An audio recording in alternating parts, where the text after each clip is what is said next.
விரைவில் அரசியல் கட்சி தொடங்குகிறார் நடிகர் விஜய். ரசிகர்கள் கூட்டத்தில் தீர்மானம் நிறைவேறியது. இதோ வருகிறேன் வந்துவிட்டேன் சொல்லிக்கிட்டே இருக்கார் அரசியலுக்கு விஜய். அவருடைய ரசிகர்களை உசுப்பி விட்டு கொண்டே இருக்கிறார். நான் நிச்சயம் அரசியலுக்கு வருவேன் அப்படின்ட்டு.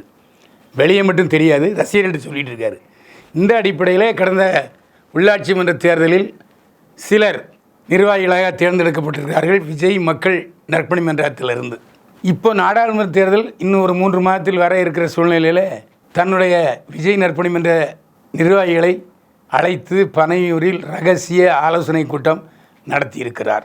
கருத்து கேட்கிற சூழ்நிலையில் ரசிகர் மன்ற நிர்வாகிகள், அதாவது மக்கள் நற்பணி மன்ற இயக்குனர் நிர்வாகிகள் எல்லாருமே கண்டிப்பாக நாம் நாடாளுமன்ற தேர்தலில் போட்டியிடணும், கண்டிப்பாக போட்டியிட்டே தீர வேண்டும், மக்கள் நாம் அரசியல் கட்சி தொடங்குவதை எதிர்பார்த்து கொண்டிருக்கிறார்கள் என்று சொல்லி தீர்மானத்தை நிறைவேற்றிட்டாங்க. இந்த தீர்மானத்தில் என்ன குறிப்பிட்டிருக்காங்கன்னா, கட்சியினுடைய பொதுச் செயலாளர் மற்றும் மாவட்ட நிர்வாகிகளை நியமிக்கும் பொறுப்பை விஜயிடமே ஒப்படைத்து விட்டார்கள்.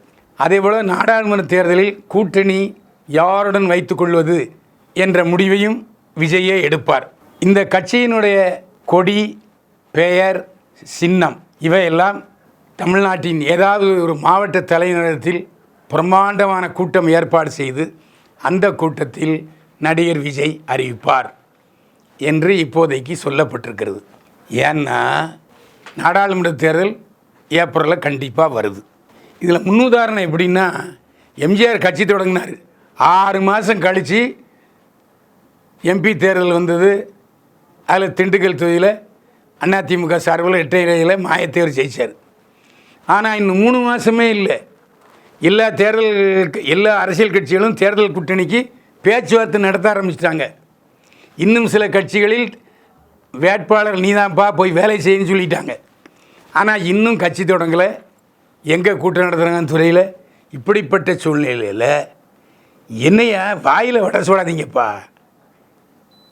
வடை சுடணுன்னா எண்ணெய் வேணும், வானொலி வேணும், அடுப்பு வேணும். ஒன்றும் தயார் பண்ணாமல் வடை சுட போகிறோம்னா எப்படி? இதான் வாயில் வடை சுடுறதுன்னு பேர். பொதுவாக காலம், நேரம், சூழ்நிலை அனுசரித்து தான் கட்சி தொடங்கணும், அப்போ தான் ஜெயிக்க முடியும்.